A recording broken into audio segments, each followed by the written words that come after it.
অধ্যকার সবার পরম শ্রদ্ধাভাজন সভাপতি, মঞ্চে উপস্থিত ছাত্রছাত্রীবৃন্দ ও আমার প্রাণপ্রিয় শিক্ষক মণ্ডলী, আমি সবাইকে প্রথমে আমার অন্তর থেকে শ্রদ্ধা, ভালোবাসা ও অভিনন্দন জ্ঞাপন করি। সময় চলে যায় নদীর স্রোতের মতো, কোথাও সে থামে না, ছুটেছে বাতাসের মতো।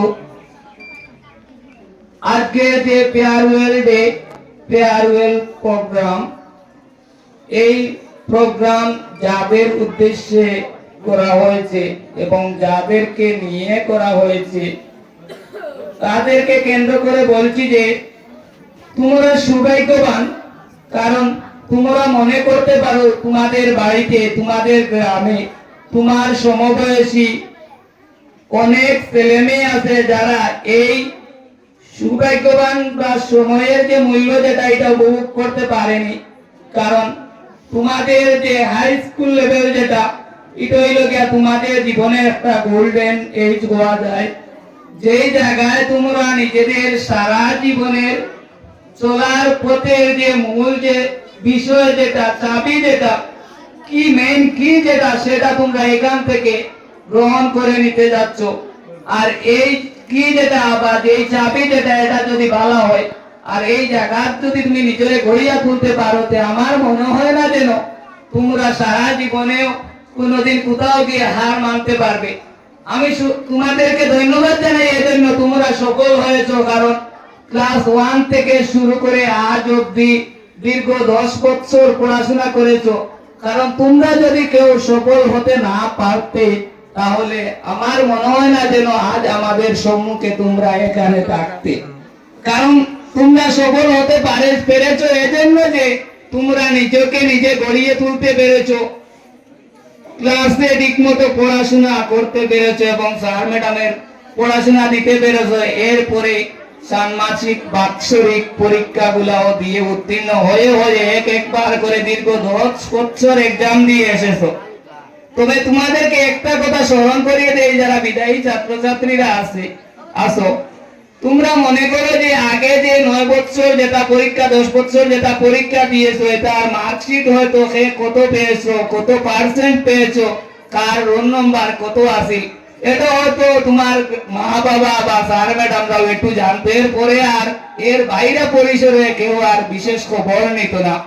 কিন্তু এখন তোমাদের কাছে একটা গুরু দায়িত্ব এসে পড়েছে যে তোমাদের এখন যে ক্লাস 10 যেটা এসএসএলসি যেটা এক্সাম হবে, এটার মার্ক যেগুলা, তোমার পার্সেন্টেজ যেগুলা, তোমার ডিভিশন যেটা, এটা খালি স্যার ম্যাডাম তোমার বাড়ি আর তোমার এলাকার মধ্যেও সীমাবদ্ধ থাকতো নাই। এটা যেটা গোটা যে বোর্ড যেটা আছে পুরা আসামের, এই বোর্ডের লিস্ট গিয়া নাম ঢুকিত, তোমার মার্কস ওখানে রেকর্ড করা থাকবে এবং তোমার এলাকার মধ্যেও মানুষে খবরাখবর নিবে যে তোমার রেজাল্টটা কেমন হয়েছে, তুমি কত পার্সেন্ট পেয়েছো এবং তুমি এখন কোন জায়গা কি নিয়ে পড়াশোনা করবে, আর্টস নিবে না সায়েন্স নিবে না কমার্স নিবে।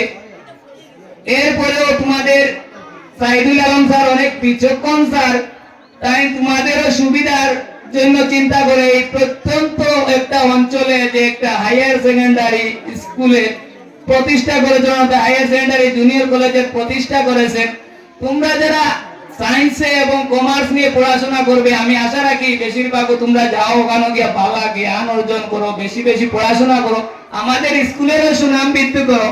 এরপরেও আমি আশা রাখবো যারা আর্টস নিয়ে এখানে পড়াশোনা করবে, তারা আমাদের এখানে আমরা রাইফুল স্যার তোমাদের এই সুব্যবস্থা করে রেখেছেন, তোমরা এখানে এডমিশন নিয়ে এবং বিজ্ঞ ভালো ভালো স্যারে এখানে আনছেন, তারা সুন্দরভাবে শিক্ষা দেয়।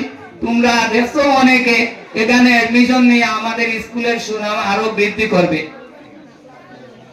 আমি আরেকটা কথা বলতে চাচ্ছি যে হঠাৎ আমার মেন বিষয় থেকে একটু বাইরে পরিসরে চলে গিয়েছিলাম। বলছি যে তোমরা যাতে এই যে সময় যেটুকু রয়েছে তোমাদের হাতে, স্বল্প কয়েকদিন সময়, এই সময় তোমরা অযথা নষ্ট করো না, কারণ এই সময়ের মূল্য তোমার সারা জীবনেও, এই যে সময় যেগুলো সামনে আছে এই সময়ের মূল্য তোমরা অনুধাবন করতে পারবে না, কারণ এই সময়ের মূল্য খুব বেশি প্রয়োজনীয় এবং খুব বেশি দরকারি। আজকে যদি তোমার মার্কশিটে মাত্র 1% মার্ক বাড়িয়া যদি তুমি ফার্স্ট ডিভিশন পাও, লেটার পাও, তো এইটা তোমার যতদিন তুমি বাঁচিবে, এমনকি তোমার পূর্বপুরুষ যারা তারা বলবে যে আমার ছেলে, বা তোমার উত্তরপুরুষ যারা আইব তারা বলবে যে আমার ছেলে আমার মেয়ে এই ধরনের রেজাল্ট করেছিল, ও অত ইংরাজি অত নম্বর সাল 2024-25 বর্ষ।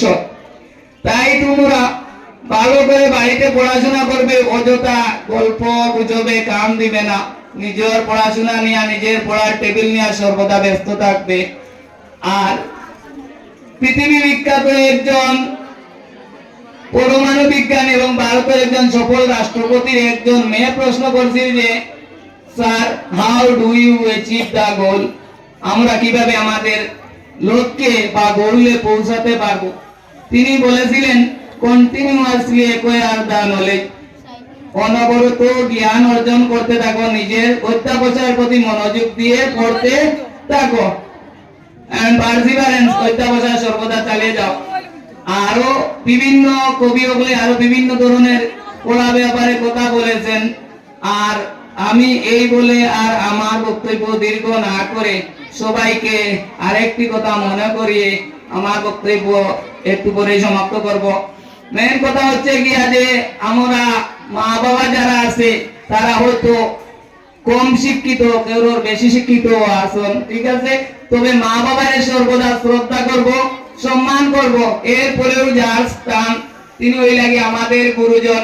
হয়তো আরো গুরুজনদের সাথে মাঝে মধ্যে দেখা হবে, হয়তো আনুষ্ঠানিক পাঠ্যক্রমের মধ্যে দেখা নাও হতে পারে, চৌরাস্তার মোড়ে বা কোনো কারণ সবর নিজ নিজ তাগিদের জন্য এখানে দাঁড়িয়ে থাকতে পারি, হয়তো হঠাৎ দেখা হবে, স্যার ম্যাডাম রে রেসপেক্ট দিবে, সালাম দিবে, আদাব জানাবে। আর এই বলে আমি আমার বক্তব্য দীর্ঘ না করে এখানেই সমাপ্ত করলাম। ধন্যবাদ সবাইকে।